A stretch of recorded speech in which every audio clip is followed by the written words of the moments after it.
But I think the fact that we're talking about this, and I'm listening so closely to both of you, and I think this is part of Director Comey's point today, again, and I'd love to have both of you respond to this. He pointed out, for example, these hashtags, Black Lives Matter on one end, Police Lives Matter on the other, and as a result of this, people are, it's like a group of citizens versus police, and no one's seeing eye to eye, and it's like this clash. Therefore, there is like this impossibility of any sort of solution and moving forward. Melina. Well, I think there are possibilities of solution, and I think that the work being done by mayors like Ras Baraka in Newark, New Jersey, who's talking about redefining public safety and really getting to the root causes of violence and crime in our communities, recognizing the central role that intervention, prevention, community resources, mental health resources play in driving down crime. I think that for too long we have lived in a society that has poured resources, too many resources, into a policing system that creates an unsafe situation, especially in Black communities. And I think that we need to be more creative than that. We need to completely reimagine and redefine what public safety is. And no one at Black Lives Matter is responsible for the things that your guest is talking about. There had been no call.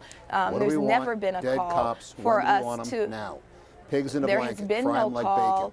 Do you hear what he's saying, There Melina? has I mean, been I no can't ignore. Are you listening? I hear what he's saying. Your banner, Of your course banner, you can't Black ignore him Lives because Matter. he's talking over me, right? Because you're not responding. I think that you're this is, you're again, hitting a your very, talking points and not answering. it's a minute, it's a small example of the way in which police continue to try to talk down, talk over, and put a message across that is simply untrue. And while you might point to a single incident, our primary chant is Black lives, they matter here, and Black lives should matter. Black lives should matter everywhere, and it's unfortunate that police don't seem to see that. Black lives, white lives, police and so officers' lives.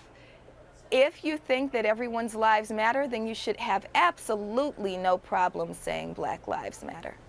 And I have no problem with saying that. What I have a problem is you discount the hundreds of people say screaming. It then. If you have no problem saying it, you've had no problem saying it. Human beings. Black lives matter. Black lives are being killed by police. Not white lives, not others.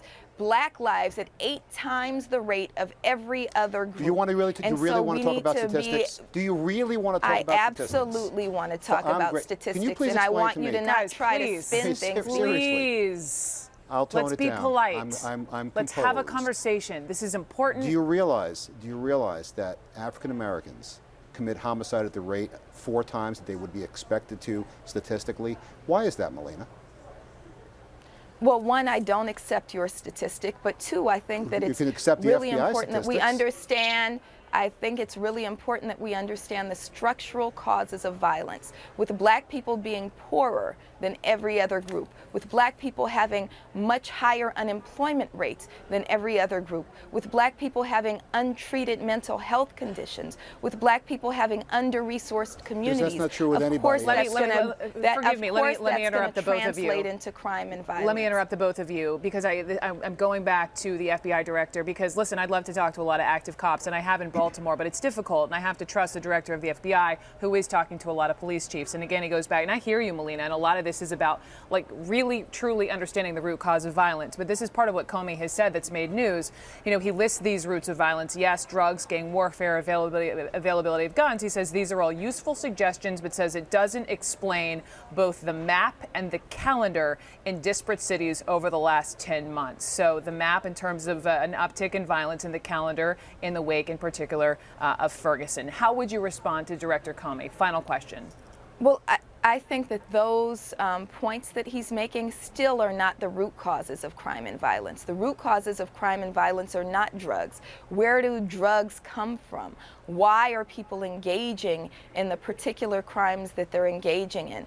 Why are people, and we can also think about our communities being over-policed and not getting to those root causes. In my city of Los Angeles, we have had a 35% increase in Black homelessness. We have had a 52% significant unemployment and underemployment rate in the black community. And so those kinds of things, the black jobs crisis, the black housing crisis, the black health crisis, are all the root causes of crime and violence. And I would love to see us get to those kinds of questions, which are structural in nature.